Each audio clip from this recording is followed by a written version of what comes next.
superstar Charlotte Flair, also known as the Queen, and listen to Wrestling POV podcast, and always do it with Flair. Woo! Wrestling POV content may not be suitable for some audiences. Viewer discretion is advised. Who's Marty? Didn't we go over this last week? Just read the script. Okay. Who's Marty? Tito Santana or Rick Martel? Strikeforce edition. We also have Triple H, the Little H, the Silent H, and Pedigree. Oh my goodness. We have news, rumors, and injury, This Week in Wrestling, and more on the greatest wrestling podcast of all time, Wrestling POV Podcast! Yeah.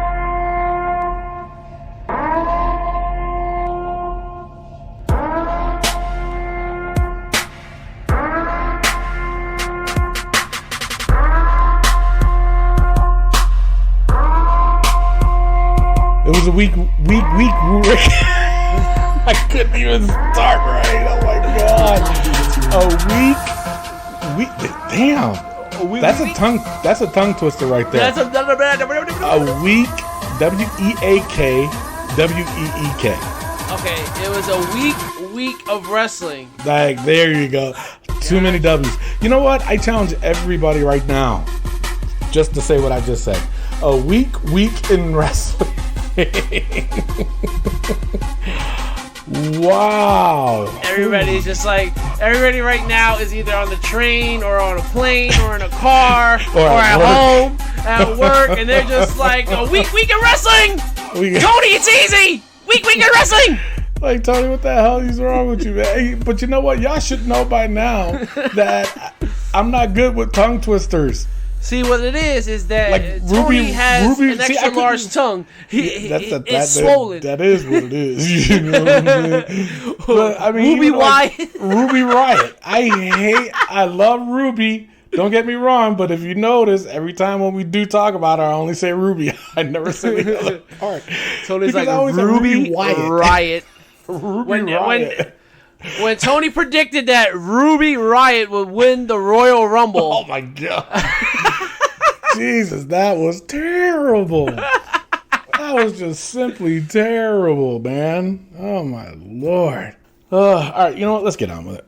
Yeah. Babylon about my speech impediment long enough. Thank you. There's anything wrong with that. No, it's not, but still went there. Thanks a lot. Appreciate it. Oh, Lord. All right. This week we have the Who's Marty Strikeforce. Those that are not... Go ahead, what? Yeah, I'll give your tongue a little rest here. Yeah, thank you. Who's Marty? Now, guys, there's a little explanation here. The whole Who's Marty thing is who's the Marty Jannetty of the tag team. Now, it's real simple. When Marty Jannetty was part of the Rockers, Shawn Michaels left and went to superstardom. Yep. And Marty went nowhere. He was just left behind. So obviously, when they were looking at this tag team of the Rockers, people were like, Shawn is the superstar and Marty's the Marty. So when we pick tag teams, our focus is not what they do before their career or after the tag team. It's all about what during the tag team. You have to pick one. Who is the Marty and who is the Shawn? Who's Shawn doesn't sound as cool as who's Marty. So that's why we go with who's Marty. So it's during the tag team. So for example, today we have Strikeforce. Tito Santana, Rick Martel.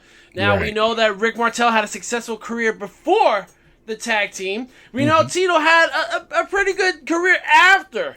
But during the tag team, when you look at these two guys, who is Marty and who is Shawn? Tony, I'm putting it on you first. Oh, Who is Marty between Tito Santana, you know what? our friend Tito Santana?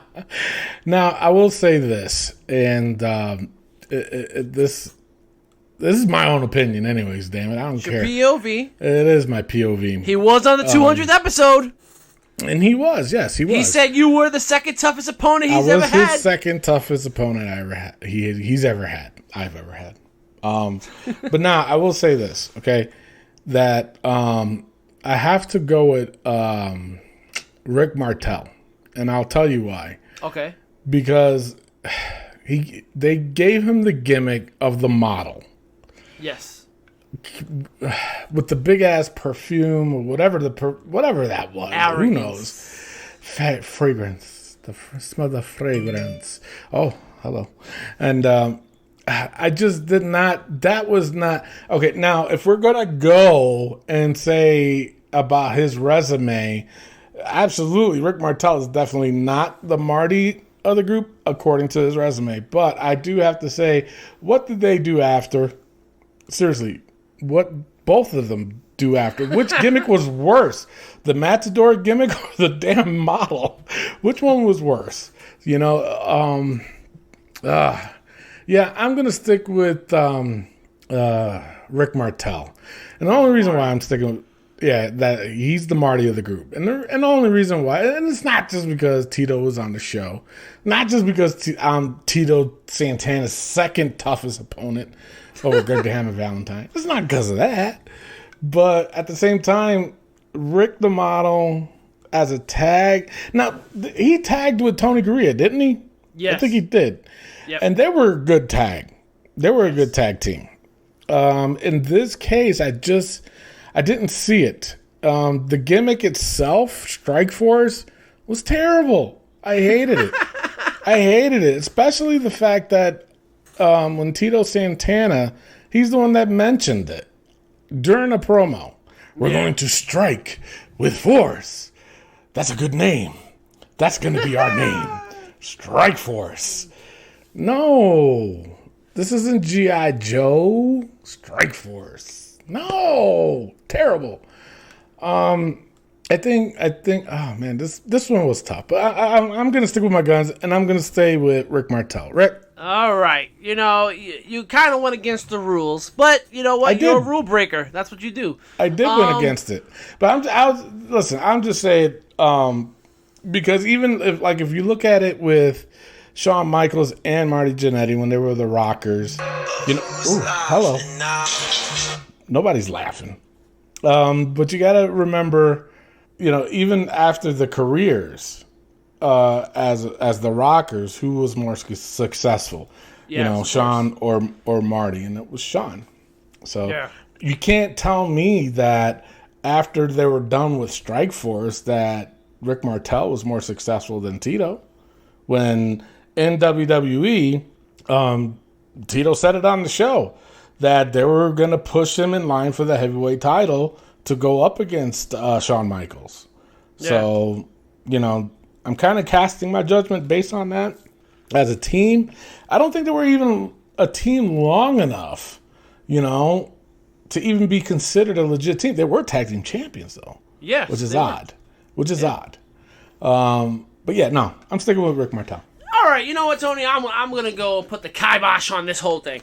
So the way I look at it, first of all, if we're going by the career afterwards, I honestly love the model character. And not because his name is Rick, by any means. I really, really, really, really, really liked it. And pink is my favorite color, Bret Hart, pink and black heart attack. This dude came out with the pink gear, the light baby blue gear. I loved it. I just thought it was a light pink. Not even the dark pink. Baby pink. I loved it. But I just loved Rick Martel. I thought of what he could do in the ring. And if we go previously, like we're not supposed to, Rick Martel was an AWA champion. You got Tito Santana was Intercontinental champion. Yeah. But as a team, when I look at these two guys, Tito was the bigger guy. But I have to say this. I honestly think Rick Martel was the Shawn of the group, and I really thought that Tito was the Marty of the group. Wow. Yes, I know, Tito. I know. Don't be mad at me. He's gonna call you, and I'm gonna call him Chico. Well, he's gonna page you because I'm sorry, Tito doesn't know how to use freaking FaceTime or. Poor Tito, listen, we're busting. Listen. And I love Tito Santana, one of my all-time favorite wrestlers. But when it came to this tag team, Rick Martel was one of my favorite wrestlers during that era. And I have to say, when it came to this team specifically, Tito is the slight edge on as the Marty. It's very close. This is a tough one. This We've was only tough. done 2 of these, and this is definitely the toughest. Yeah, this one is tough, and you know, like I said, for me, I have to cast my judgment on which gimmick was worse after they were Strikeforce. The Matador gimmick or the freaking model? Matador was terrible. It was terrible. It was bad. That but was but here's the deal. The model wasn't even that great anyway. Come on. No, come on. Jake the Snake when he sprayed him in the eye? No, I get that, but it's not him. That's not Rick. Arrogance. Especially the fact that you know. All right, put it this way. You know, when I have said that there's some people, wrestlers, that could actually be a baby face and not a heel, like they try to act too. That was Rick, in my opinion. It was a heel character, and I just knowing and seeing Rick Martel all those years, even when he was AWA champion, and then he was tagging with Tony Gurria. He has that baby face, you know. But I couldn't see him as a heel, and it's hard. It looked like he was trying too hard to be a heel. You know what it is? It's definitely difficult to get a model character over as a heel. You know? Yeah, not really. Because think about it this way: Rick Rude. If they gave that gimmick to him, he would knock it out the park. Bobby Roode. Let's be serious. He would do it too. Rick Rude had the physique, but he didn't have the good looks that Rick Martel had. Rick Martel had that French Canadian fucking accent, and he had this arrogance. The resistance. Yes. Ah, la résistance. Ménage à toi. Oh, toi. All right. Yeah. So, let's get an easy one going. So Josh Sanders sent us one, Who's Marty, which you guys, the listeners out there, can send us a Who's Marty from any tag team you want, and we'll make the decision. So I feel like this is an easy one. Josh Sanders sent us the Hardy Boys, Jeff Hardy and Matt Hardy. Who is the Sean? Who is the Marty? I think this is fairly simple. It is. It is. And even with what Matt Hardy has done at the end of his career, that was just all promos to me. Because his wrestling was still the same. True. His wrestling was worse when he had the broken gimmick. Mm-hmm. His wrestling beforehand was never, ever anything close to Jeff Hardy. He always had this stiffness to him. You know how Jeff Hardy's always jumping off the top rope and everything? Matt is jumping off the second rope. And it's just a very stiffness. Like Bret Hart, when he used to jump off the top, his elbow drop was one of the weakest things I ever seen. Matt jumps off the and does the leg drop. Yeah. It just didn't really do it for me. Too many times Jeff stepping off his back and jumping to do the whisper in the wind or all the other shit he used to do. I feel like messed up his back and his hip and all that stuff. Because Matt Hardy never seemed to me to be like the most athletic guy in the room. So, and especially for doing the matches they did. Like, I never said, oh, Matt got the hot tag, and Matt jumped off the second rope. Yeah. True. So for you're me, going with Matt. Matt is the Marty of the group. You know, it's interesting because until I heard your point, I was going to go with Jeff. Wow. Yeah, and the reason why was, well, I mean, look at everything that he's been going through and stuff like that. And true. You know what I'm saying? But it made sense what you just said, too. Especially the fact of, as far as wrestling styles go. Yeah, no, and think about it, too. During the ladder matches, who was the one that always went to the top? It was Jeff. It wasn't Matt. So, you know, I'm going to switch my vote to Matt because I did initially was going to go with Jeff, but then you made a very, very good point. A lot of the times during their tag, you never saw the hot tag go to Matt. It was always Jeff. Jeff is always the one that did the crazier stunts. He did the crazier moves. And Matt was just, I guess, the hype guy. Yeah, he was a better promo for sure. Now, he was a better promo. And on top of that, he did rejuvenate himself, but you're right, because and one of the reasons why I was going to say Jeff was because Matt did rejuvenate himself, but you're also right when you said, but it was mainly promos. Yeah. And I do agree with that, and it was mainly promos. But at the same time, Matt took it to a different level.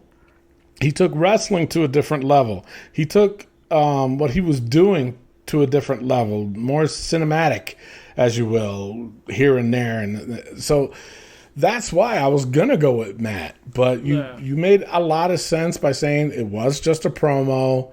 His wrestling skills was still the same, which is true. Jeff, he tried to rejuvenate himself here and there. When he was in TNA, he did the Willow the Wisp. Yeah. And I actually dug that character. That was a creepy looking character. It almost reminded me of Bray Wyatt, the Swamp Bray Wyatt, but with a mask on. And then for me, even if you look at Jeff Hardy during the years, he has changed his look. He really has, because he never used to wear the face paint all the time. Yep. He didn't. He gradually went into it, and then slowly with the glow in the dark stuff and the paint, and then this. Stuck with the gyrating though. Yes. That don't hurt the hips after a while. Good Lord. But anyway, but you're right. He the way he rejuvenated himself is throughout the years, and Matt. The only thing he changed was trying to speak like he was some kind of king, and he dyed a strip of hair blonde. So, so you made me change my mind, Rick. So yeah, I will say that Matt Hardy is the Marty of the group. And another thing too, look what he's doing in AEW. Matt. Not a damn thing. Now I will just to be fair, I will say the same with Jeff, because I hate the storyline that they're doing now. But when we go over SmackDown, I do have a side note on it that maybe you might agree with me, maybe you might not. I don't know, but I'll reserve it for that. Okay. But yeah, I agree with that. You made me change my mind, Rick. Yeah. Look at that. All right, and let's move on to for next week. We're gonna go into the New Day, Kofi Kingston and Big E. Yes. So we're going to look into that next week, guys. So we're going to post it on our Facebook page at Wrestling POV Podcast. So make sure you guys let us know what you think. Who do you think is the Marty of the teams? And we'll mention it on the show. Tony, now, we post a lot of stuff on our Facebook page. A lot of garbage. Some things get a lot of likes and comments and shares. Yeah. Some things that I feel are very important get nothing. But this is probably the most egregious thing, ridiculous thing you have ever posted. And let me tell you, this sumbitch got over 200 shares, got over 21,000 people to view it. I mean, Tony, you got some explaining to do. All right, here's the deal. I was watching, what was it? It was an old pay-per-view. It was the Triple H versus Mankind match in the cage. Okay. I wanted to see it. I was rewatching it again just because I saw a post. Somebody put a post up about who is the most hardcorest person ever in wrestling. Mankind was in it. New Jack was in it. A bunch of people that did hardcore wrestling was in the. It was I have to say about 9 or 10 people that this guy posted, and Mankind was one of them. So originally I was just looking at matches that Mankind did because I was going to cast my vote as Mankind or Mick Foley, whichever was there. And so I was rewatching a lot of his matches, and for some reason they said the most bloodiest, which I don't agree with, but it was still bloody, a match that he had with Triple H in a cage. Yeah. So as I'm watching this match, and I don't know why, but when he did the pedigree, there at the same time, I forgot who. I don't even remember who was announcing. They said Triple H, and then he did the pedigree. I'm like, holy shit, that does look like an H. So I went to find out. I looked online for a picture that can make it look more like an H, and I found it and I posted it. So it was basically, how old were you when you realized that Triple H's finisher actually looked like an H? And now, you Rick, blew up the internet with that shit. I blew up the internet with it, and I apologize. No, I don't apologize. I don't. So, before I read these comments, Rick, what are your thoughts on my new discovery of Triple H's pedigree being in the shape of an H? I mean, if I'm being honest, who didn't know this? I knew this from the second he walked out. As soon as he walked out of the curtain, I was like, oh, that's an H. Pedigree. H. No! Who the fuck knew that? That shit blew my mind. I said, whoa, that is an H. That's a whole H right there. That's crazy. Man. That blew my, I was today years old, as most of the comments say. About a majority of the comments said today years old. Today years old from Ant. Sal Del Greco said, I'm pretty sure Triple H didn't know that either. Laugh out loud. Nunzio Vaccaro says, and now that it's been pointed out, has anyone realized the camera angle is always in position to show it's the shape of an H, but I am still today years old. Now, why did you go through all that? And it made absolutely no sense. He's trying to say that there was always a side view of the H, but I don't believe that. No, because they had straight on shots of Triple H when he would lift the arms up. So nice try. So you're incorrect on your numbers, Rick. It's 25,000 people. Wow. Yeah. Well, I did say over 21,000, but 25,000. Wow. 25. Okay, Tony got 25,000 people to look at our page. Yes. Congratulations. Now, Matt Novak, he posted a gif of Kevin Hart saying, say what? Joseph Elrod said today. Johnny Roberts says, yeah, today years old. Muhammad, I'm not saying the whole thing. He said Triple H is a small capital of H before he uses TH. I don't get that. You know. No. He used the lowercase h's before he went by Triple H. I guess that's what he was trying to say. I don't know. I'm trying to help you out, Muhammad. It's not working. It's not. I guess or unless he's saying when he was triple. No, that makes no sense. Nice try, Muhammad. We appreciate you. Thank you for keep following commenting. us. That's fine. But it still makes no sense. Enzo Castillo said, huh? And then some guy named Seb says, no, his name is where'd it go with it? What the fuck is wrong with people, man? Jesus. Unreal. Some of these comments were just today years old. Today. Yeah. A lot of them I was today years old. It's crazy. Yeah. It's one of those things where it's just like, I bet Triple H didn't even know it. I mean, people give credit. No. I saw a couple of comments where people were giving Triple H credit for that shit. I know, right? Stupid. Do you really think that's what he did? Or you think it was a happy accident? No, that was a happy accident. Because think about it, too. Well, no. It might be. I don't know. Because he was called Hunter Hearst Helmsley. So, I don't know. Tony Wilson, he said, I want to shake the hand of the individual who came up with this. Thank you for making me laugh. That's me, fucker. Son of a bitch. A lot of people were just putting gifts.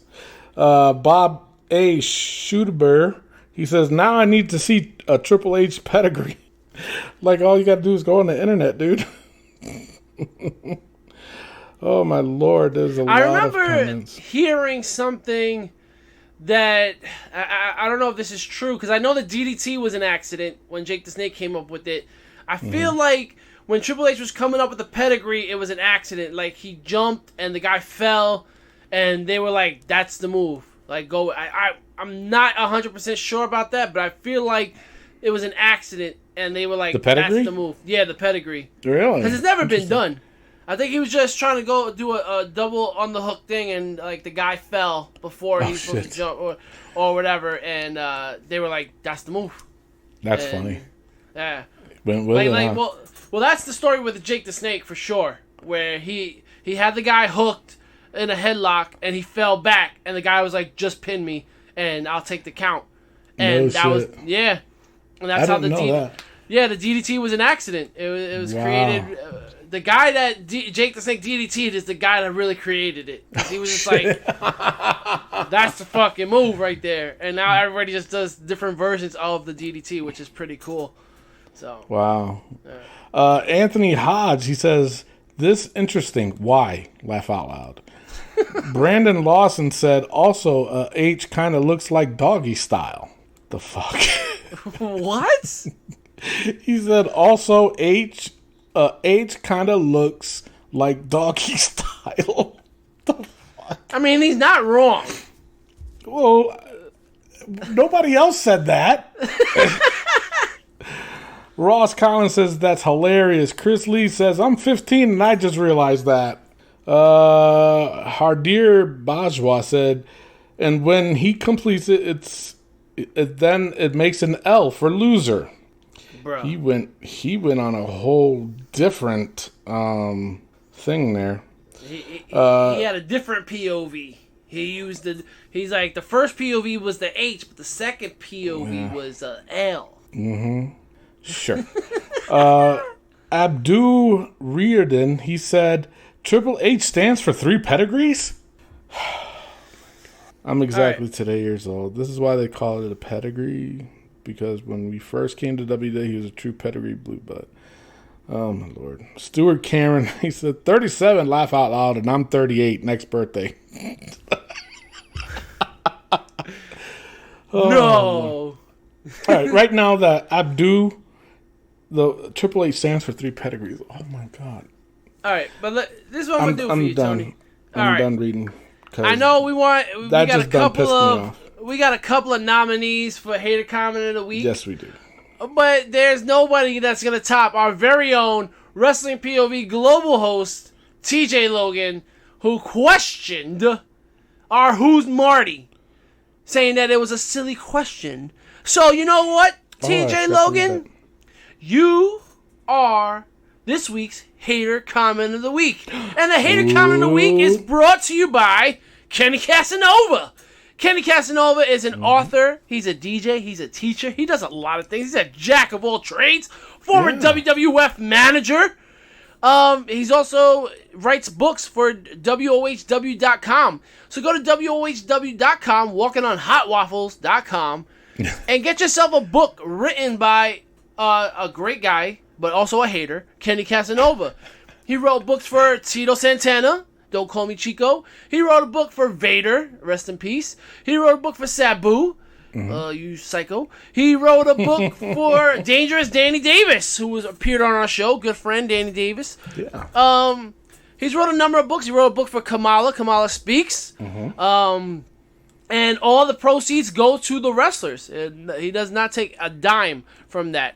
So make sure you go check out WOHW.com today for our sponsor of the Hater Comment of the Week, and the biggest hater, but the nicest guy I know, Kenny Casanova. So, Hater Comment of the Week, TJ Logan. Hater! See, I love you, TJ. That's what happens. All right, so, you know what? I'm done reading it. If you guys have any more questions or comments or stuff you want us to talk about on the show, drop us a line on our Facebook page, and we'll make sure we talk about it. We need the content because of this whole COVID thing. Wrestling has been a little bit of a downward spiral. So with that being said, Rick, it is time for the wrestling news from around the world. Take it away. All right, and before we do that, let's get into some birthdays. Yahoo! All right, I'm about to blow your mind, Tony. Okay. Gilbert, happy birthday, 61 years old. Wow. Right? That's not the mind-blowing part. Oh, okay. No. Thank God. Right. Gilbert turned 61. Happiest of birthdays to you, Gilbert. Kevin Nash, also turned 61 years old. Holy shit. Jesus Christ. Wow. What is Gilbert doing wrong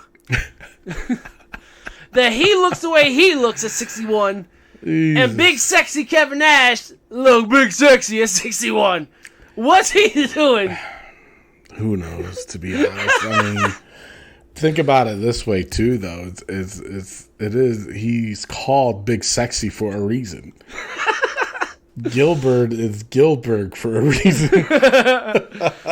Oh man! Well, happy 61 birthdays to Kevin. I suppose, Nash and Gilbert. yeah. Happy birthday to you both. Shit. Wildcat Mark Merrow turns 57 years old. Really? Yeah. He, I gotta tip my hat off to him. He does a lot of motivational speeches.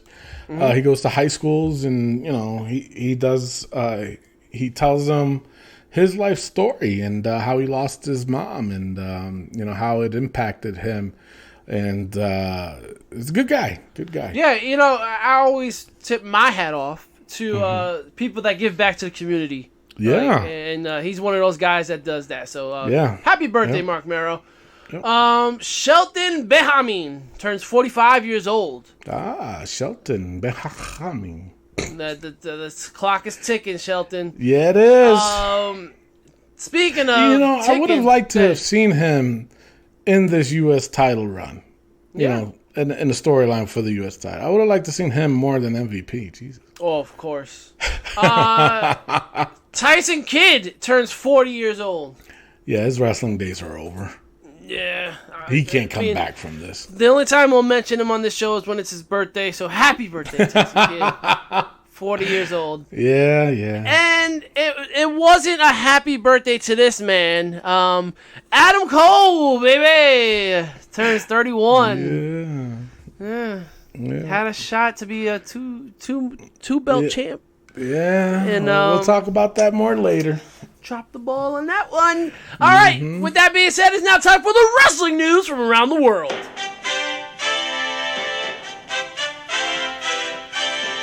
Sad news this week as for the McMahons, as Linda McMahon's mom, Stephanie and Shane's grandmother, passes away at 93 years old. I saw that. Sad. Very sad when anybody loses anybody. Our well wishes are to the McMahon family. On the opposite side of that, Sarah Logan is pregnant. How about that? Saw. Yeah, that's amazing. So no chances for her to come back. No, I think she was saying that you can't be pregnant and wrestle, and they saw this opportunity as a blessing, and they ran away with it. She said she got pregnant right away. So that Viking boys can swim. You know what I'm saying? Apparently so. More sad news. Lana's parents both have COVID-19. Her mom is in the ICU. I heard about that. So our blessings and prayers go out to their family. Do you think that this has anything possibly to do with her being in the WWE right now? I don't think so. I'm pretty sure, and the reason why I'm saying this is because I follow her on social media, and she has mentioned before that she's been away from her parents because of the whole COVID thing, and she didn't want to go near them because of it, and this and that.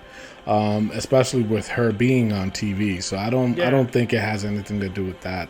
Okay. She has been keeping her distance, and so can't really blame it on that. You know what I'm saying? No, I get you. No, there was just some speculation going around. Yeah, I agree with you on that one. She clearly posted that with everything going on, she said, "Nah, I haven't been near them." So.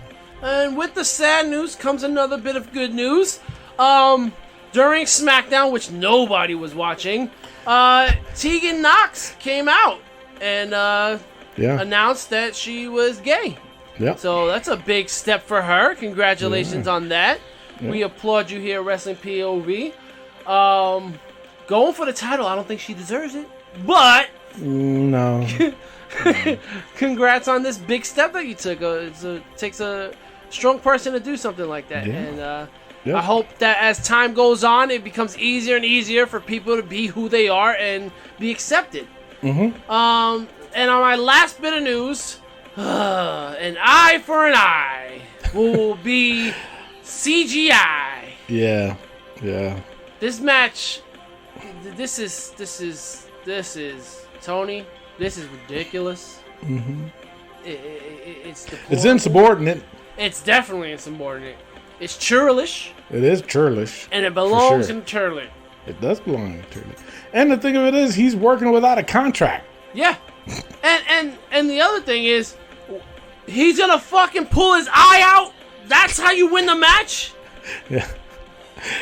Well, I got more of that on my rumors, so. Did we not see? You know what, Tony? Go straight into your rumors because that is ridiculous. It is ridiculous. I agree. Actually, no, it's not in my rumors. Actually, it's in my notes for when we do Raw. But we'll talk about it then. All right, my rumors. Sit back because this is going to be a long one. WWE has been showing interest in Tessa Blanchard after she was released by Impact Wrestling. And also because, of course, AEW fanboys are out there and they say, well, she's going to go to AEW. I think she's going to go to AEW. But guess what? Sorry to bust your bubble, but AEW isn't interested in Tessa Blanchard. Wow. Yes. Maybe Tully's like, hey, this is my show. Exactly, right? You know, Tully's like, well, at least I got a job. But no. No, it's that's an interesting statement, being that they have Tully Blanchard there, and they're saying, we're not interested in your daughter. Jesus. Got to make you wonder, how's that going to make him feel? Yeah, You know, I mean, it's a terrible women's division. They could use her for sure. They could use her for sure, but at the same time, Tessa, she was in the Mae Young Classic. She did very well, and they were all impressed with her. And even I think I mentioned it a long time ago on an episode that the WWE needed to sign Tessa because she was that good. Her only problem was that, according from sources, was that she had an attitude in the back and this and that. So I think what they're gonna do is, because they're the ones that sent out feelers to Tessa to make her come over, but I think they're gonna start her off in NXT. They have to. Especially if she does have that kind of attitude and all this other stuff. Well, I think, no. I'm going to disagree with that because I think to get humbled, she needs to be with the girls that are going to humble her. That's she true. goes to NXT, who's going to do that? Yeah. I don't see anybody doing that. Well, also, Mia Yim. I think Mia Yim will put her ass straight. That's true. Yeah. But what we need to do is, you need to send the Iron Sheik to her. He will humble her. Yeah, he would, but in a different kind of way. So, all right, so there you go. There's that. Now, this is interesting. The WWE booked a 8,000 plus seat RP funding center in Lakeland, Florida for the July 24th SmackDown and July 27th Raw as part of Vince McMahon's plan to run shows with fans again ASAP. Bro. Now, this is going to be a little bit not back and forth, all over the place, so just bear with me. I just wanted to throw that out there. Now, Chris Jericho claimed the Young Bucks originally wanted Marty Scurll to be revealed as the leader of the Dark Order instead of Brody Lee. That makes a lot of sense. That would have made a lot of sense. But what we know now about Marty Scurll, yeah, that's true. They made the right choice. People in WWE were upset with Taz's sloppy shop line on AEW Dynamite in reference to WWE's poor management of the COVID-19 pandemic.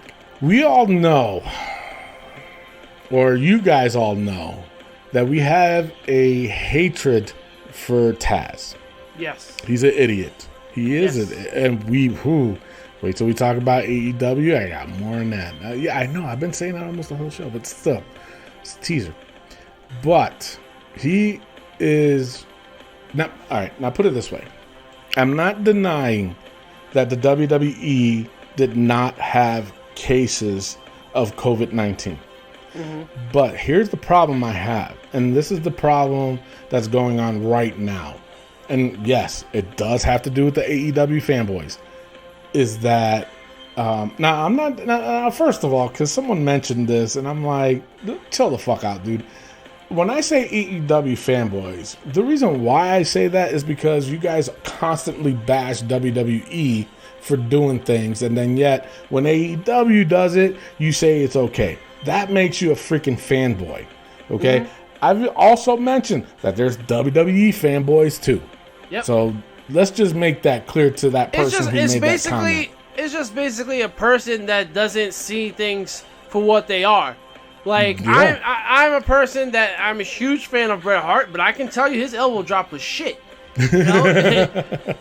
I love the guy. I love CM Punk, but he got his ass whooped in UFC, MMA. Yeah. So it's just like, you gotta call a spade a spade. You gotta call it out. You know, do gotta call it out. You can't be a hypocrite. You can't. And a lot of AEW fanboys are. Now, they're defending they're defending the TNT title over they're still defending that. over the US title. That's what's amazing to me. They're still defending that, and we're going to get more into that later. Yep. But here's my issue. I'm not denying that there hasn't been any cases with COVID-19 in WWE because of the whole what they've been doing. But in my opinion, this is my opinion, they've been doing it a lot safer than AEW has. But yet, you have not heard of one case from AEW. Why is that? I don't know. Seriously. The AEW is doing it worse than WWE is. In WWE, those guys are required to wear a mask. They did the whole plexiglass thing, so that way, you know, and on top of that, they're making them stand 6 feet apart. And every time you watch in SmackDown, Raw, NXT, they are 6 feet apart. Every time I'm watching AEW, they're not 6 feet apart. A lot of them are not wearing masks. They're out there drinking. A guy got thrown into the crowd. Exactly. There's no plexiglass there, but yet they did not have one damn case. Not one. They do have one, and it's their fucking champion. Oh, yeah, that's right. But he wasn't even there. But that's the thing. The champion got it. And now say what you will, Renee Young was around. Yes, I got it. But your champion got it. No big names in WWE got it. That's true. Right? That is true. That's so, true. But my beef is they not one case, really, not one, and they're doing it a lot less than how WWE is doing it. WWE, granted, yeah, there were cases. I'm not saying that they wasn't, but at the same time, it has been announced, it's been out there that a few people already tested with COVID-19. A lot of cases so far. But you mean to tell me that AEW, who's doing it worse than WWE, there's no social distancing. Don't tell me that they're doing social distancing, because they're not. And not one damn case, except for Moxley. You going to tell me not one damn case? Not one? Get the fuck out of here. Taz, go fuck yourself. That's the bottom line. And I got more on that later. With AEW. Oh, man. Randy Orton, check this out, wanted to work with either Adam Cole or Tommaso Ciampa at SummerSlam. The lack of top heels means he will be Drew McIntyre's opponent at SummerSlam. I like that, though. I wouldn't mind that. Listen, I wouldn't mind that. Orton's on a good run right now. He is. He is. I don't like this whole Big Show thing, but the way he's I know why they're doing it. Working. Yeah. I know why they're doing it, but look what happened with Edge, and that's why the Big Show had to step up. So, and then plus it goes with the storyline what Edge is doing, with the whole Legend Killer thing. So that's why I say it kind of makes sense, and I see why they did it. Other than that, I would never want to see Big Show in the storyline just out of the blue. Yeah, he's terrible, and I'll admit that. A new, larger version of the current NXT title is on the way. So they're making another one. WWE has had new SmackDown titles belts since WrestleMania, but they haven't used them yet. Okay. So it's out there somewhere. It's in the back burner. I think what they're waiting for is for the fans and the crowd to start happening, and then I think that's when they're going to debut it. As far as the NXT title goes, I'm not sure when they're going to debut that. Maybe next week with Keith Lee. Yeah, I mean, with this behemoth of a man. Exactly. Because I'm sorry, that NXT title on Keith Lee, it's like the AEW women's title on Nyla Rose. What's crazy is it looked big on Adam Cole. That's how small Adam Cole is. It did. Well, Adam Cole's only 6 foot too. I heard, not 6'2", but 6 foot. He looks shorter than that. But I'm pretty sure he has lifts in his boots too. All right, a few more. No, actually one more. Well, this all ties in together, and this was all pretty. I've been here. I heard one thing, and then I call somebody up, and then they tell me another thing. I called another person up. They told me another thing. So I kind of mixed them all together. So WWE is now very much unsure they'll be able to have fans in attendance for SummerSlam. They don't want to do it in the Performance Center, but that's now on the table. The decision is not yet imminent. SummerSlam will be held at the Performance Center. So as of now, it looks like it will be held at the Performance Center, but they're not sure yet. But it's about like 70% sure. WWE's now eyeing the end of September for the return of live audiences. So previously, I mentioned that it was going to they have booked the 8,000 seat for the July 24th and 27th show for fans to be at. We'll see what happens with that. If that doesn't happen, then you can look at the end of September for fans to show up. So, man. Yep. So now, listen, man, this is serious, guys. I don't know. Yeah. Well, we'll see. We'll see what happens. Now, I got some ratings for you. Now, I didn't get the SmackDown ratings, but they said it was the lowest that Fox has ever had. I didn't get the actual numbers, but I did get the other numbers for Raw, NXT, and AEW. The Raw ratings were at 1.687 million. Okay. NXT ratings was at 759,000. AEW was at 715,000. So NXT beats AEW for the ratings this week. Yeah, they did. And Tony Khan and Chris Jericho are looking like freaking clowns. They are, and they're trying to justify that they actually won. I'm sorry to say, on paper, and I know we're going to talk about this later on, but we got to mention this now because you just mentioned it, right? It's the simple fact that Chris Jericho and Tony Khan, what are you guys smoking? Now, Jerry's a good friend of the show, too. He is. We all like Jerry. But you cannot justify me watching Orange Cassidy versus Chris Jericho as a main event over Keith Lee versus Adam Cole. Yep. Seriously? Come on, man. And they're trying to justify it by saying, well, we have the demographics. But no, I just read the ratings. That's the thing that pisses me off is because, like, every week we're talking about ratings, and then the 2 weeks that you lose, or 3 weeks in a row that you lose, now we're talking about demos. Yeah. Listen, man, humble yourself. A loss is a loss. Call Iron Sheik. We don't care. Yeah, we don't care about the demos. You guys are always talking about ratings, so stick with the fucking ratings. You lost. That's it. All right? God. When WWE loses, you don't see me saying fucking, well, the demos. No.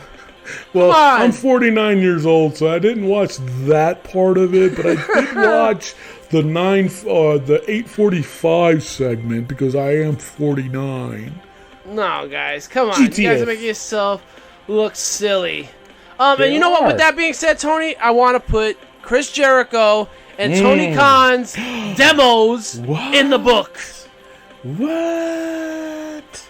And that's it. You know, you know what, Jer, you're a good friend of the show, but go fuck yourself. So Jericho and Khan demo? Yep. Yeah, we'll do that. So Jericho and Khan's demos, you just made the book. All right. With that being said, I am done with the rumors. Let's go straight into the injury, Rick. Chris what do you Jericho's got? pride is in the injuries. Tony Khan's pride is in the injuries. TJ Logan is probably crying right now after getting the hater comment. So, and make sure you guys check out Wrestling POV Global every Friday. You got Elio, you got TJ Logan over there killing it, doing their thing, talking about AEW, talking about New Japan, which is coming back with a vengeance. Yeah. Don't want to miss out on their show every Friday. Also, we have WPOV Quarantine, where you get to see our faces. This previous week, they TJ Logan, Elio Canella were they had some guests. Andy Anderson. They had Raven over there, not the Raven, but a female wrestler, Raven. She was over there. Omen, he was there again, and they did a show about women wrestlers and where they've come and what they've done. So you want to check that out. Next week, make sure you stay tuned because I'm going to be on the show. Tony may make appearances. We're going to go over managers of all time. So it's going to be a cool thing. We're doing it for quarantine. It's just a show where we get to talk about different topics, and we get to talk about one topic for a long period of time. So make sure you check that out on our Facebook page. Let's go into the hot tag news of the week. Tony Diaz. Hot tag this week is: should professional wrestling consider having seasons? So, Rick, what are your thoughts on this while I load up the comments? All right, for me, we mentioned it last week, and we thought we would share it with you guys. Lucha Underground is a great example of having seasons.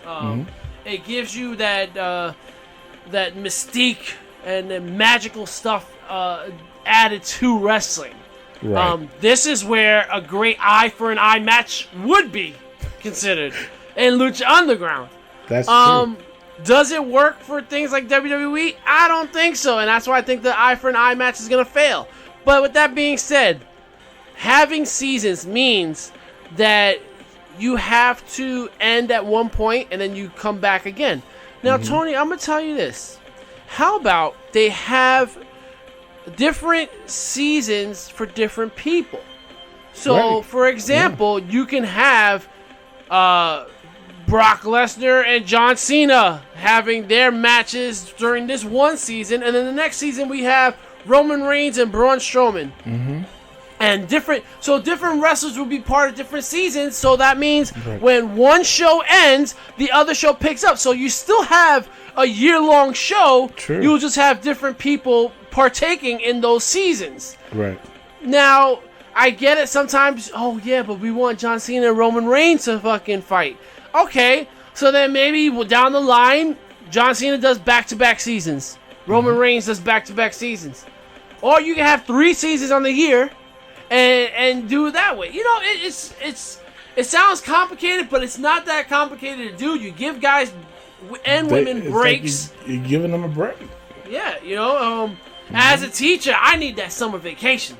My brain is going to burn out. And imagine, my brain is going to burn out. These guys and women, their brains and their bodies are going to burn out. You watch the movie 350 Days. It's a long freaking time to be working. Out of 365, you're working 350 days. True. It's hard on the body. You yourself know how difficult it is on your body. So for me, absolutely, wrestling should have seasons. There's no way that they shouldn't. So what are some of the comments there for us? All right, so someone from Wrestling POV said, I would say so.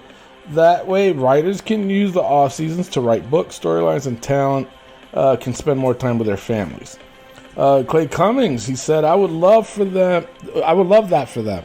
I'm sure the wrestlers would benefit from it. Seeing family time off, new storylines, I agree. I'm all in for it. If it benefits the wrestlers, giving them a break, then I'm all for it. But WWE has been doing this way for so long, I don't see it happening. I'm all in for protecting the wrestlers, but I just don't see it either. Company doing this is, in my opinion. He's right to an extent because, and you're right too. Now, here's the deal. As a wrestler myself, okay, Well, even before I go to that comment, think of it this way. The WWE, and we're just mainly focusing on WWE, they have a lot of talent. A lot of talent that they could do these off seasons exactly like you just said. But you have to understand, as a wrestler, when your momentum is that high, you want to keep going to make the best of it, to get the most money you can, and all this other stuff. I'm like 50-50 on it, as far as, okay, one of them, at one point they're right and another point they're wrong. When I'll throw a sports analogy out there. I'm a huge Yankee fan. Now, when the Yankees are like in the World Series, that momentum is there, the hype is there, the Yankees hype is there, and this and that. They win the World Series, now they go in the off season. I don't think the momentum is gone until spring training. You look forward to it. You're like, "Woo, Yankees, yeah, let's go, let's do it again." Yeah. You see what I'm saying? So I think with wrestling, and this is going to wrestlers, is that if you're on a hot streak, that's fine. Does it? But because they got to understand, not all hot streaks stay hot. Yeah. It doesn't. I'm sorry, it just doesn't. Somebody even in Bray Wyatt's case, sometime in the near future or in the past, who knows? That character can die down. As a matter of fact, think of it this way: when he did the first Bray Wyatt, and I still dig it, but maybe he was feeling that, you know what, I need to change this up a little bit. Yeah. And then he goes with the Fiend, and then look at the success of it now. So having an off season doesn't necessarily mean you're going to lose that spot. If you're that confident that what you're doing is gold, okay, let's throw in Drew McIntyre. This year's been hot for him, winning the Royal Rumble, and obviously with COVID-19 hitting, I think it kind of damned it down a little bit. But he's still on a hot streak. He's champion. Would he benefit from having an off season, and would he come back and people will go nuts to see him back? Yeah, it's kind of hard to tell. Somebody like him. New Day, another one. I mean, there's a lot of variables out there that is somebody like an Apollo Crews, and then no disrespect to Apollo Crews, but he won the U.S. Championship. That's great, but would he benefit from an off season? Yeah, if he came back, would people be like, "Oh my God, it's Apollo"? No, people, when he comes back, like, "Oh, it's Apollo." Yeah, there's a difference there. But I like what you used about the baseball season. After the baseball season ends, a month later you have winter meetings, which is one of my favorite times of the year, where trades and people getting signed get started. Yep. That'll be a great moment where you can advertise a draft. You can do some trades. All right, he's going to be getting traded to this show or this season. I agree. And you can have, like I said, you can have 3 different seasons a year or 2 seasons a year. And then during the December months, November, you can have that draft and then go right into Royal Rumble and do stuff like that. So it's definitely something they should definitely consider. I'm a big advocate for that, and protecting the wrestlers is probably the number one thing to do. I agree with you. I really do. I think just to close it out, it's hard to tell if they should, but I do like how you put it though. It's different than what Lucha does, Lucha Underground, where when that season ends, it ends. You don't see them for a few months or whatever until the next season. But then again, are they still doing it now? No, they're not. No. Yeah. And why is it? What happened? Did the ratings go down, or did people lose interest because they had an off season? Nobody knows. But I like how you put it out there. For the first 6 months, Roman Reigns will be on a hot streak in this feud, and he's heavyweight champion. Okay, when he loses that title, give him 2 months off. That's his off season to recover, to reset his body. Somebody like a Roman Reigns can benefit from that for sure, because when he comes back, people will be excited.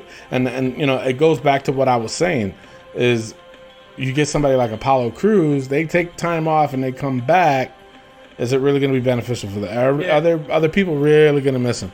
It honestly depends on what storyline he was involved in. Yep. If he was involved in the storyline, like let's just say Bobby Lashley and MVP beat the shit out of him bad to the point of he needed an off season where he took 2 months off.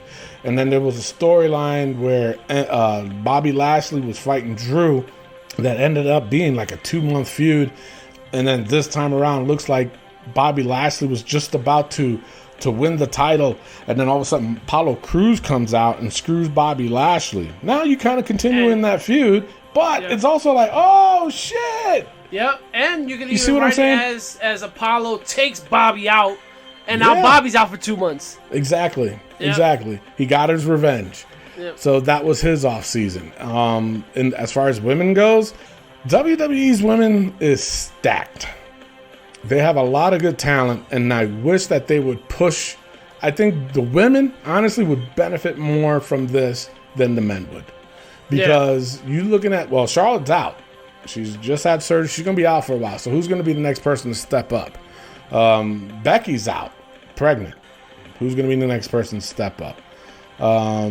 There's a lot. They got a lot of good talent that I think that the women would definitely benefit from, because think of it this way. I love it's growing on me more and more and more every time I see them, Bayley and Sasha. Mm-hmm. But we're seeing them every Raw, every SmackDown. They were in NXT for that week. So just for about the whole week of wrestling, we saw Sasha and Bayley. Yep. Every SmackDown, we always got to see Sasha and Bayley. So is that, being overdone, or do they need a break? Do they need the off season to have somebody like Lacey Evans, to get that push again and to make her credible? I don't see it that way, just because they are so on fire right now. But that's what I'm saying, though. That eventually that fire is going to get put out. Yeah, and when it gets put out, that's when you take your break. Because, there are just some things where you're just like, these girls, these women, these wrestlers are on fire, bro. There is no way that you can take them off TV anytime soon. When they eventually fight each other, you can definitely take them off after that. I do agree with you. They are on fire, but it's like I said, if they're on fire and then that fire is slowly dying down, and then you give them an off season, then they try to come back. Yeah. Are people really going to care? I don't know. I love them. I love them, Tony. Okay. All right. Calm down. But I just think while the fire is hot, have them. Like, if you did give them an off season, I think when they come back, it'd be even hotter.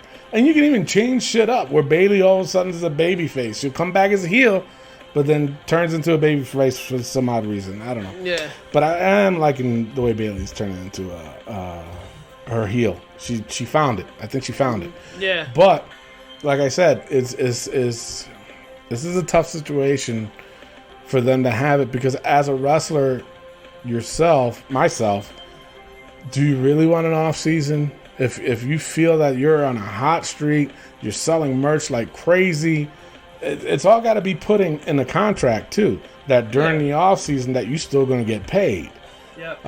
Which majority of them are contracted anyway, so they are going to get paid. Because think about it, look at Bobby Roode. When was the last time we saw him? He's still getting paid, I'm pretty sure. So just got to make sure that that's in the contract. But that's with the bigger people. The lower card people, I think that would kind of hurt them. But at the same time, when these upper people are taking their seasons off or taking a break, here's your opportunity. And on top of that, being that you just said that, it can look at Vince and be like, because from what I'm hearing too, Vince is the mastermind behind the whole Otis thing and the Money in the Bank. So, yeah. Where's he been? Hey, where's he been? But at the same time, it could show Vince, all right, well, here's Heath Slater. I'm just throwing him out. Okay, show me what you can do. And then maybe it might get Vince back in touch with reality, because he's still off. Anyway, all right, final say, Rick. What do you think? We gave enough reasons for the seasons, so do it. All right, there you go. It's time to take a break. But again, if you guys have hot tags suggestion that you want us to talk about it, throw it on our Facebook page, and we'll put it out there, and then we'll talk about it. Might make fun of you, but hey, it just goes with the territory. So with that being said, we're going to take a break. We come back, we got This Week in Wrestling. Hey guys, this is Kevin Owens. Make sure to listen to the Wrestling POV podcast. Take it easy, guys. Maybe I'll end up on your show one day, who knows. But if I do, I'll probably end up taking the whole thing over, and then it won't really be your show anymore. So maybe it's not a good idea. Who knows? We'll see how that works out. And we are back. Ladies and gentlemen, make sure you go to collarnoblebrand.com. Save yourself 10% by using promo code WPOV. It helps support your local indie wrestlers, and it helps support us, the Wrestling POV podcast. Speaking of podcasts, make sure you go to ProWrestlingTees.com/WrestlingPOV, and you might see a new shirt there, now available from Wrestling POV Global. We got the Legend and the Gentleman t-shirt. You don't want to miss out on this shirt for $19.99 plus shipping and handling. Plus you have other great Wrestling POV merchandise available there. We got some great shirts. The Legend and the Gentleman shirt, I love it. The Legend, the arrow points up, and the Gentleman points down. Yeah. Now, the Gentleman can be a gentle lady. It could be a gentle man. It can be a gentle whatever you want it to be. But it's a play on our co-hosts from Wrestling POV Global, Elio Canella and TJ Logan. So make sure you go to ProWrestlingTees.com/WrestlingPOV. Get your shirt from Wrestling POV Podcast today for $19.99 plus shipping and handling. And remember, guys, when you buy a shirt, you help us, help you, help us, help you. All right, there you go. Let's go into This Week in Wrestling.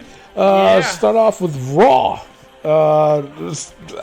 For me, a shocking start to Raw. This was a very shocking start to Raw. I gave it a 3 with Heath Slater coming back. Now I gave that segment, I gave it a 3. And the reason why is because he spoke with such emotion. Like, you can tell that it was real. And the one thing about Heath Slater, granted, he was I don't want to say a jobber, but at the same time, you knew he wasn't going to win a lot of the matches. But his character in itself, he could have done anything. When he did the whole "I got kids" thing, that worked. Everybody was behind him. Yep. And you know what? The WWE did the right thing also by having him win the tag titles with Rhino. Yeah. That was I think that was the best thing for him. I didn't like the run, though. I didn't like the run. I thought it was a bad run. But just the simple fact in this segment in itself, he knocked it out the park. And it was cool because Drew was even like, you're my friend. Yeah. It was definitely a heartfelt moment. It definitely was. I agree with that. That's why I gave it a... They threw it all away with the match. Exactly, and that's exactly where I was going to come out with. But then when they did the match, I gave it a 1.5. The reason why I even gave it a 1.5 was just how Drew freaking almost knocked his head off. I was like, good Lord.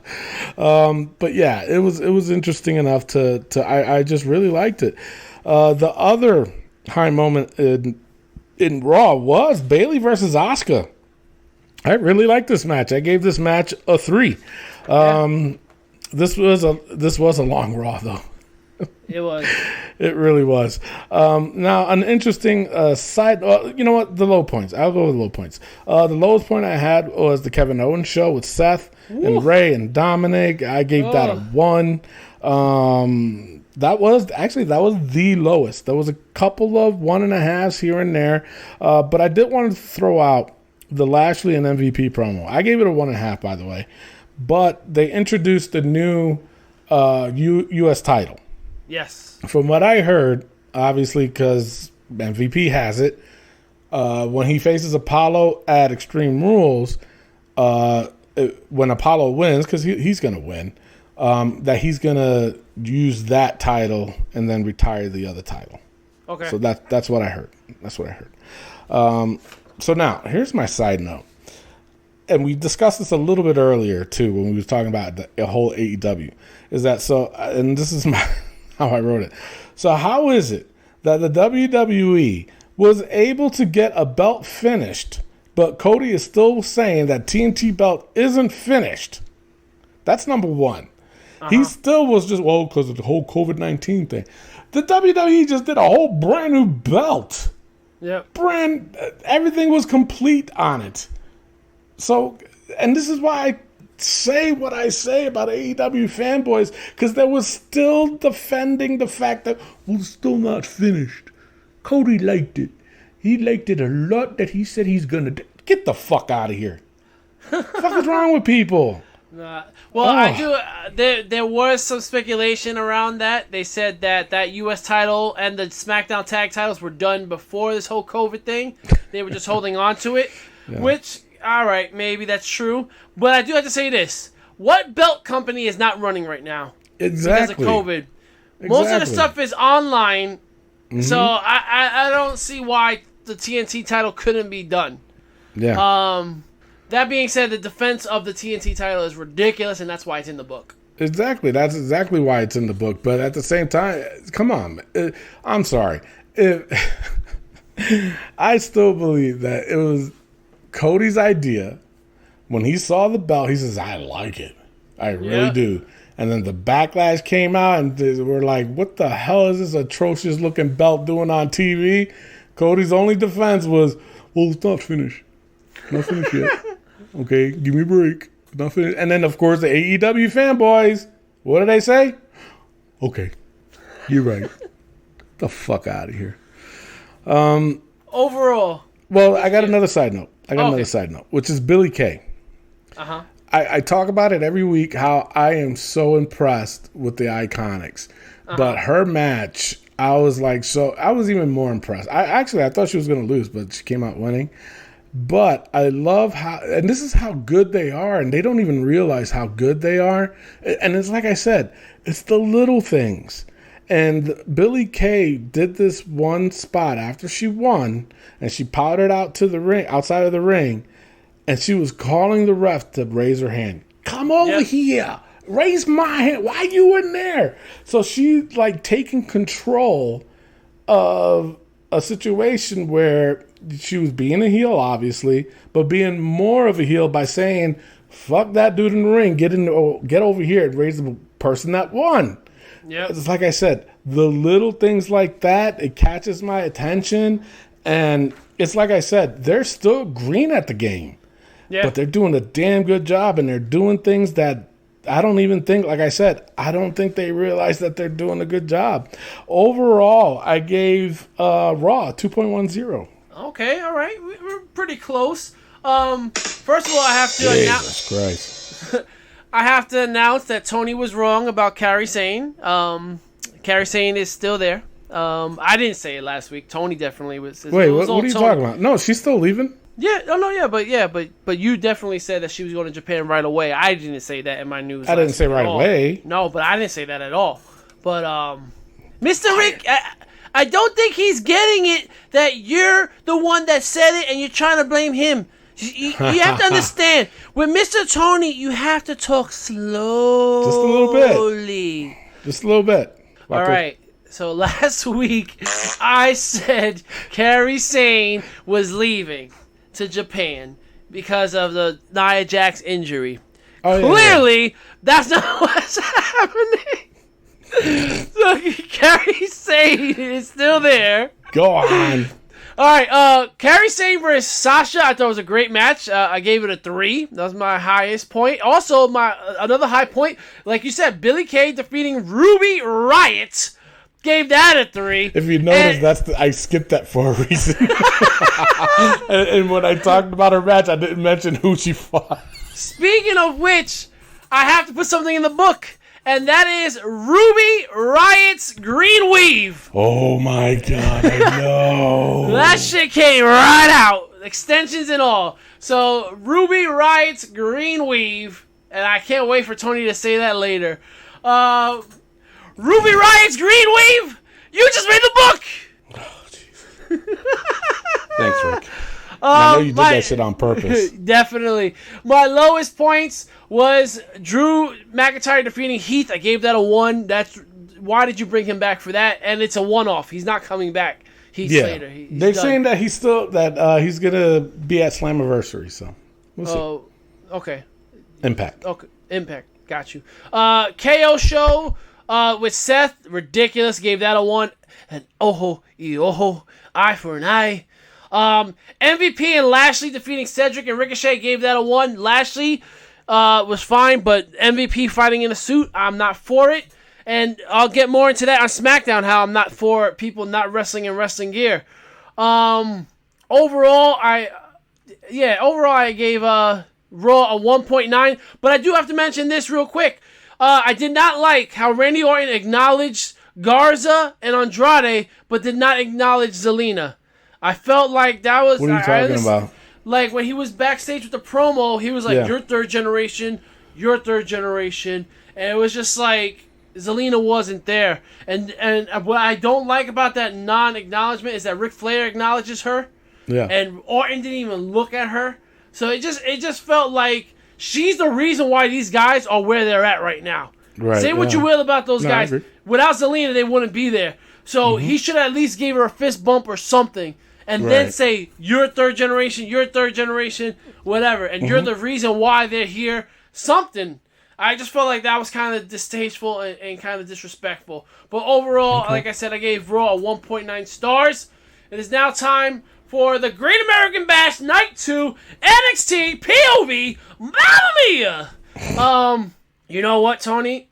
I'm going to have to put my foot in my mouth because Candice LeRae and Mia Yim put on a damn good match. They did. That was a damn good street fight. I gave it a 3.5. Wow. That was the highest Holy score shit. I gave any match on this card, which says a lot because I gave a lot of 3s out on this card. Right. But one thing I would say about this, and maybe for future women's street fights and matches, you're gonna have to use smaller weapons. It's difficult. It's definitely difficult for these women to get the tables out, and it takes away from, the speed of the match. Yeah, exactly. The speed of the match. It slows things down. Like when you're, all right, I'm setting up the table, and I gotta throw them through the table. It's so much slower with the women because the table's so much heavier for them. Right. So I feel like maybe water down the weapons, or maybe use different weapons. That's just my blah. Damn. all right, damn. My lowest point for sure was Johnny Gargano defeating Swerve, and I'll tell you why. I gave it a 1, by the way. Oh, wow. Slow pace, and it was a spot fest. And It was, yeah. you cannot have a spot fest and be slow paced. I felt like every move that was supposed to be like a flip, whatever, was just so slowly progressing that it just made it look so bad. It looked like they were training. And I've seen people do trainings and stuff like that where, okay, we're going to do this move, 1, 2, 3, flip, and then do this move, 1, 2, 3, switch. That's what it felt like to me watching this match. It was just slow. Did not like it at all. I don't like Swerve. I don't think... Really? You don't like him? I don't see much difference than what I see in a lot of other wrestlers. I feel like everybody's just taking on the same character now.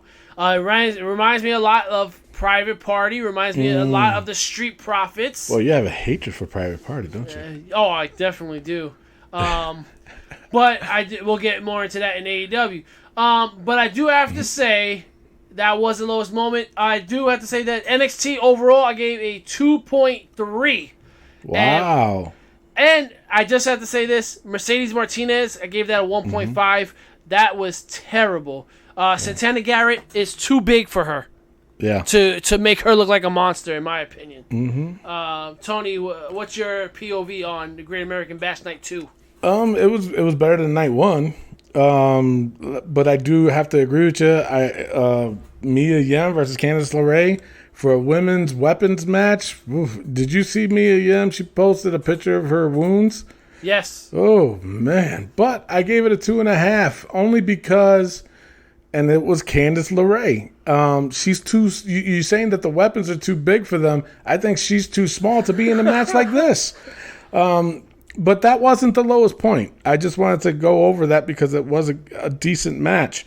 A couple low points I did have was Bronson Reed versus Tony Nese. Really? Yeah, there was just something about it. I'm a fan of Bronson Reed as a big boy, but they've been jobbing him out, and then now you're trying to make us, look at him like and take him serious. It's like, no. The other lowest moment I had, and it's the same score as you, Santana Garrett versus Mercedes Martinez, a 1.5. And honestly, the only reason why I gave it a 1.5 is because I liked Mercedes, her entrance. Her entrance was really, really good. I liked it. It was scary. It was a different take on her. And that's the reason why I gave it a 1.5. If she would have just came out like a normal Joe, I would have gave this match a 0.5. I was not a big fan of it at all. The biggest high point was Adam Cole versus Keith Lee. Even though I already knew who won, it was still a good match. This was probably Keith Lee's best match I've seen him do so far. He didn't overdo it with some things, but you can tell that there was a couple spots where they were trying to recreate a spot they did when they had the live crowd when Adam Cole was running and Keith Lee pushed him. So they did it again, and it's like, come on, we knew that, it was devastating the first time, but you can't recreate. It's hard to recreate something like that. And if I had to be picky, that it was just that. And I knew they were going to do that. I knew they were going to do like some big moves on this. But I still enjoyed the match. 3.5. I gave it a 3.5. My side note, even while Keith Lee is winning, Karrion Kross, the way he was just watching him. Yes. And Scarlett was right there with that little smirk on her fucking face, and then just leaves. And Karrion's still there like, yeah, I'm next, motherfucker. It was just downright creepy, but good. I loved it. I gave NXT a 2.16 this week. All right.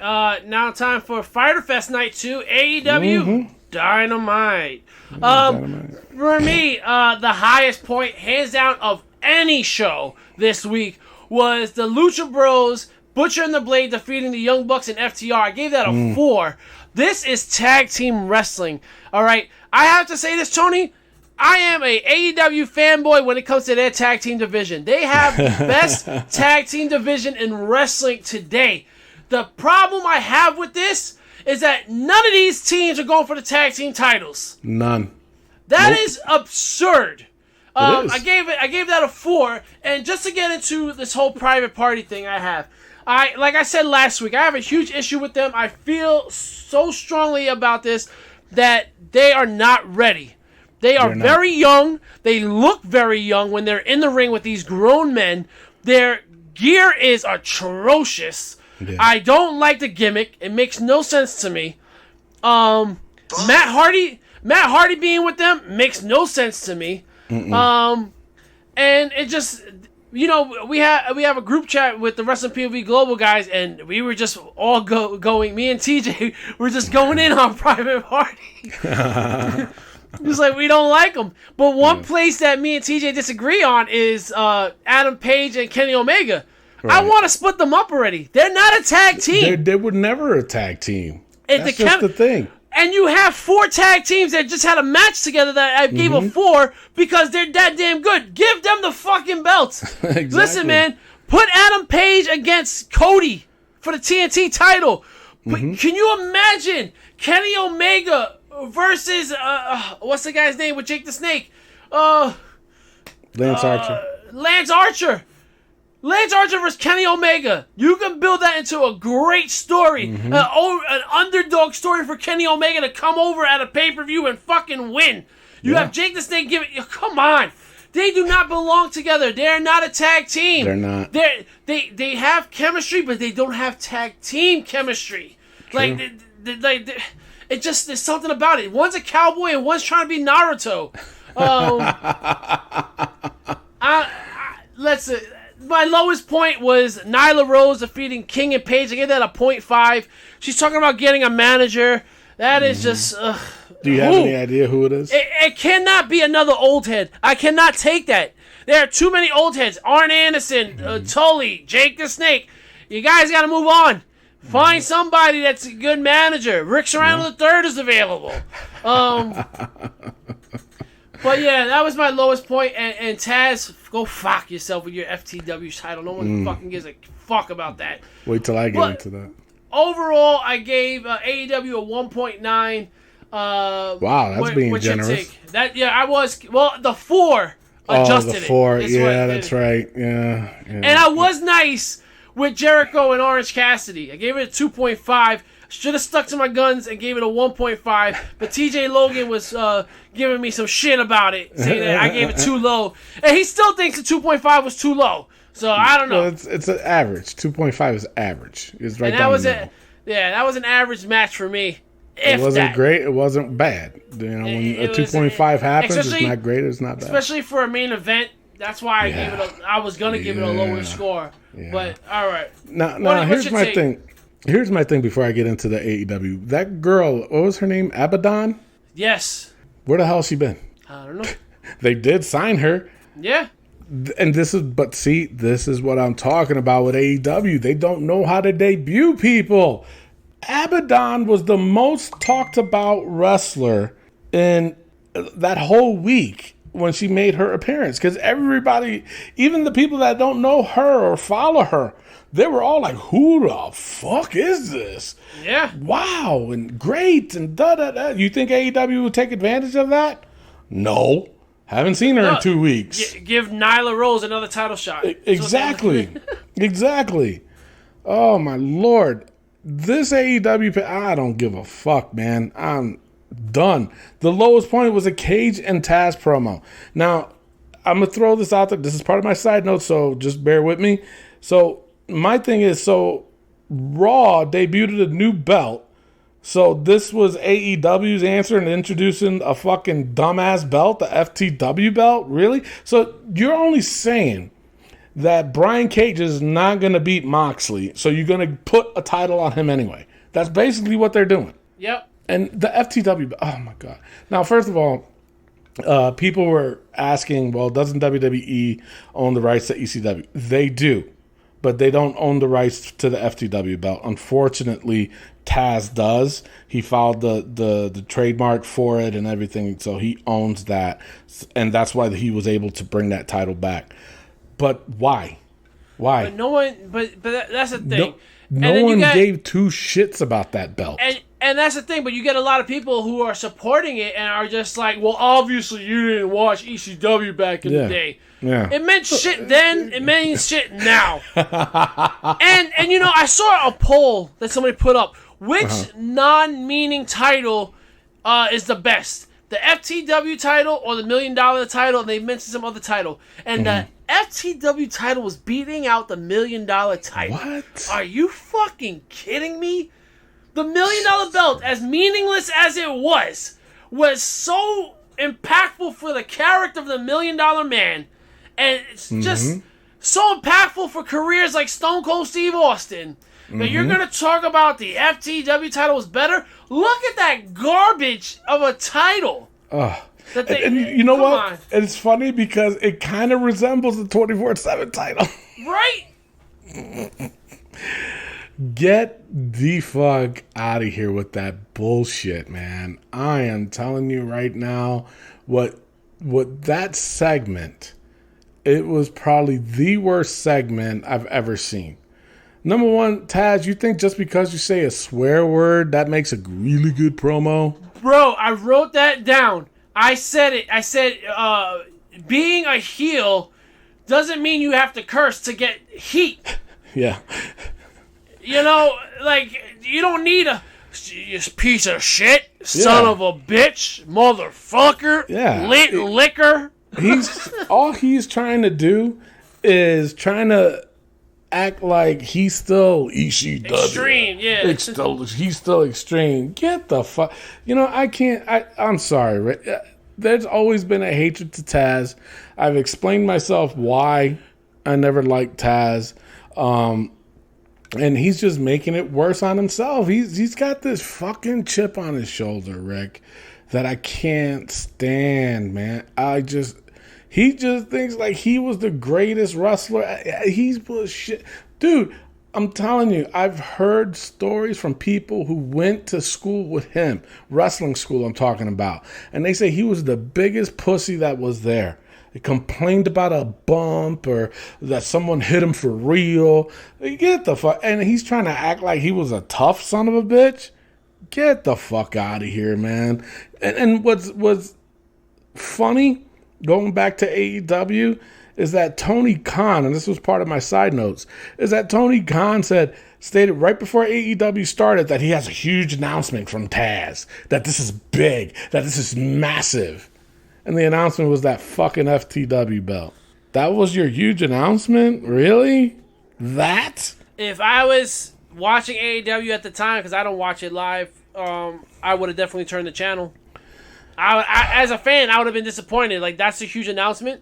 Yeah. I would have changed that was the huge announcement. Anyway, but yeah, actually, you know what? That wasn't even the lowest point of AEW. The lowest point of AEW, I gave it a 0.5, and that was Nyla Rose versus Paige and King. That was just terrible. First of all, a handicap match is when it's 2-on-1 at the same time, not as a tag team. That's stupid. I don't know who came up with that. That is the most dumbest thing I've ever heard. That's not a handicap match. You're still fighting 1-on-1, dumbasses. But I get where they're coming from. But it's not considered a handicap match. Unfortunately, the highest point of AEW was Orange Cassidy versus Jericho. I gave it a 2.5. Yeah. But the thing of it is, the match with the Lucha Bros, Butcher Blade and FTR and the Young Bucks, I did give that a 2.5. For me, now it was a good match. I'm not going to take that away.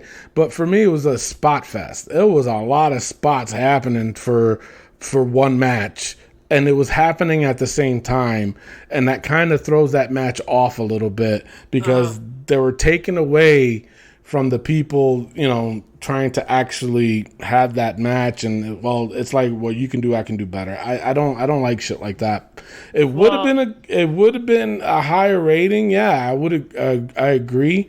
But if not that if they kick back on the spot fest, but if they, did the spot and then did something else in between, then did another, but it was just it was a lot going on in that match. Holy shit. I can tell you right now. But it was good. If Gargano and Swerve had the pacing that this match had, it would have been a lot higher. You see the difference in how the spots were being done. These were done smooth. Right. Like, I agree. No, so that's my take on it. For me, it was just too much at one time. Yeah. No, I get it. So, but overall, I gave AEW a 1.57. Wow. All right, it is now time for the SmackDown breakdown. Woo-wee. What about the war between AEW and... Oh, sorry, yeah. Jesus, the war... Sorry, I forgot. Great American Bash, NXT versus Fyter Fest, AEW Night 2. Currently, AEW's ahead 24. NXT is ahead 24 to AEW's 12. This week, the guys at Wrestling POV Global both voted in favor of NXT. I have to agree. NXT was the clear-cut winner on night 2. Night 1 was a lot closer, but this night, night 2, NXT ran away with it, in my opinion. So I'm giving it to NXT. What's your take on it? No, I agree. I go with NXT only because the main thing was, number one, the main event.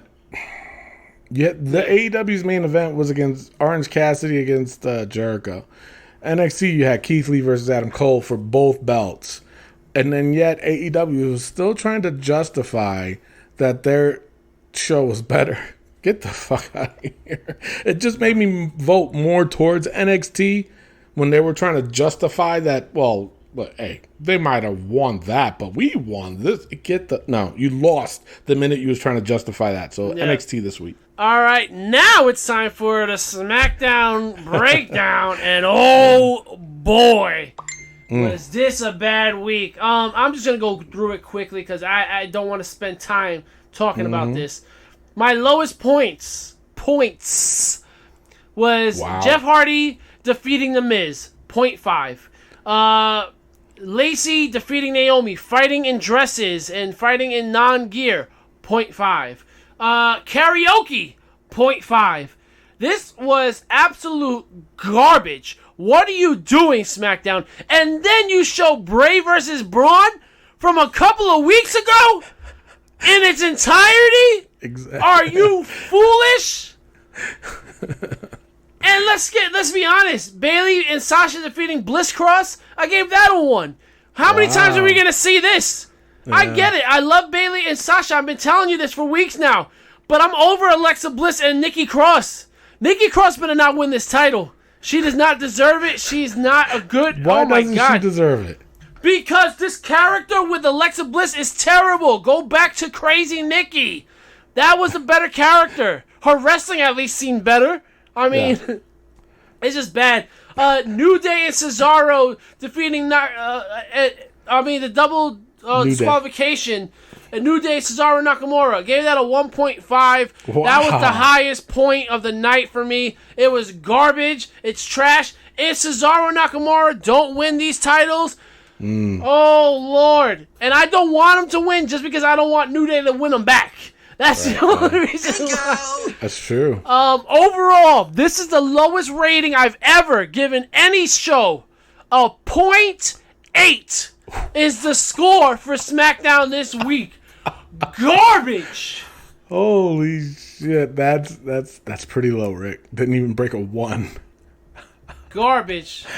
Wow. All right. Well, here's my take on it. There was some low points. A 0.5 for the karaoke showdown. A 0.5 for the Naomi versus Lacey match. I don't know where they were going with this, but I did give a 3 to the New Day versus Shinsuke and Cesaro. I did really thoroughly enjoy this match. I thought the right outcome of this match was done correctly, but you're right. And I gave it a 3. But you're right. It's like Shinsuke and Cesaro do need to win this title, but then you don't want to see it because then New Day's going to win it back. So I do agree with that. Now, I will mention this as a side note, is that the Hardy and Sheamus in a bar fight.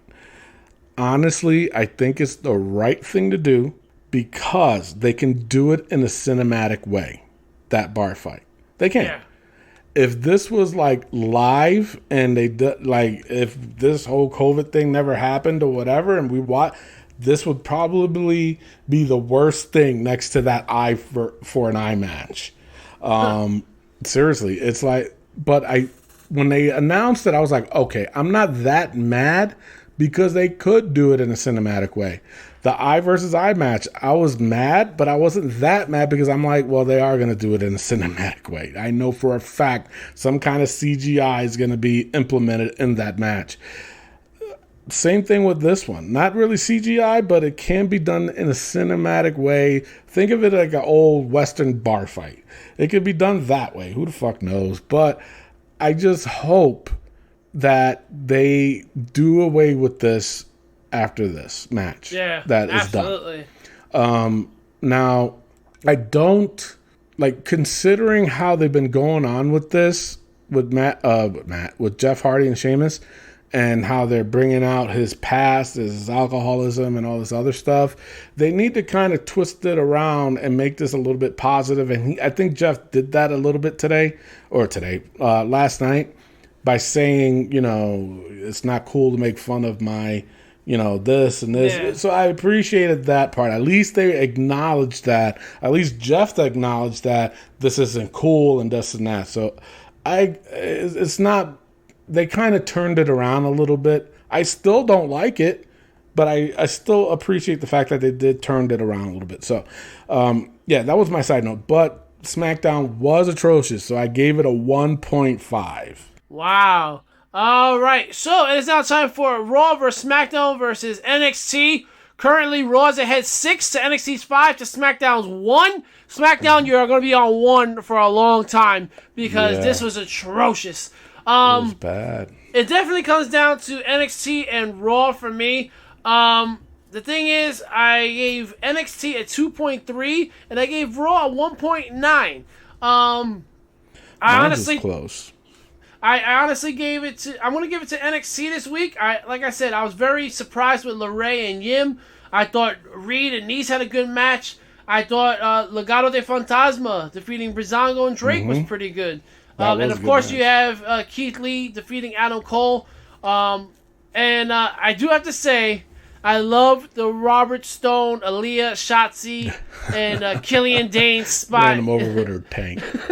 Ran him over. I do like this guy. I like the character. I love what Aaliyah's doing. So for me, I'm going to go with NXT this week. What's your thoughts? No, I mean, I'm going off of my ratings. I gave overall score for Raw a 2.1, and NXT was a 2.16. Wow. So I'll go with NXT. I think it was a little bit of a better show. Even though I popped hard for the whole beginning segment. I thought that was neat because it was surprising. And the reason why is because it wasn't even spoiled. There wasn't a spoiler out there about it. So I appreciated that even more. Yeah. All right. So NXT is going to go and tie it up with Raw. Both at 6 to SmackDown's 1. Tony, let's open up El Libro. May I please have your attention? The store will be closing in 5 minutes. Sure. All right. No problem. All right. So those that are new to the show, basically what we do is we put the most ridiculous things that happen in the week of wrestling, and we just get a laugh. It's to make y'all laugh. During this whole COVID-19 thing, we all need a good laugh, and hopefully we can provide that to you. So with that being said, you ready? Yes, sir. Sam Roberts, go fuck yourself. Go fuck him. Kofi's Goldilocks. Stays. Garza's cousin Speedos. Are they getting worse? They are getting worse. They are getting worse. Okay. Liv Morgan's cage wedgie. Is that getting worse? No. It's big. Coronavirus. Oh my god! When we put this in the book, I thought it was gonna be for a limited time. Yeah. It's like people wash your hands. Well, at the very least, September. Fidel Cody. Oh my lord. Jeff Hardy's 1 gallon dehydrated piss jar. That stays. Yeah, disgusting. It stays. MVP's older brother's suit. He's still rocking that. Stays. Oh my lord. Doll something about Mary's hightail. Let's give it one more week. One more week. Bronze nipple piercing. That's just nasty. Stays. The TNT title. Oh my god, that stays. Until it gets fixed. Michael Cole's foot fetish. That's just nasty. All up in Matt Riddle's feet. I know, right? Oh my god. Oh. All right, and the new entrance into the book, Jericho and Khan's demo. Stays. And Ruby Riot's green weave. That fucker. Stays. Oh Lord. All right, that's it for the show. We'll be back next week. And before we close the show, I'm going to play a song from my playlist where you go up against a wrestling POV crew. It's just how we ride off into the sunset until next week, where we're going to go over the Extreme Rules pay-per-view, give our predictions on that. Also, this week in wrestling and whatever hot tag news that we got, either from ourselves or you, the fans, the viewers, the listeners. And we'll talk about it next week. With that being said, I am your host, Tony Diaz, along with the third wheel, Rex around the third, and our intern, Miguel Cole. Adios. All right, love, peace, and wrestling. We'll see you next week. Peace out. All right, you ready? Yes, sir.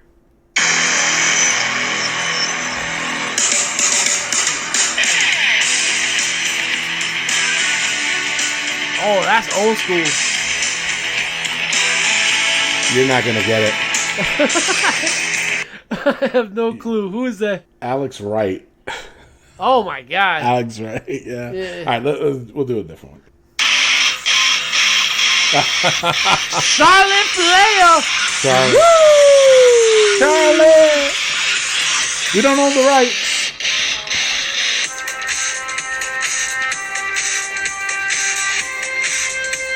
Alex Wright. Who the hell has Alex Wright's song on their phone?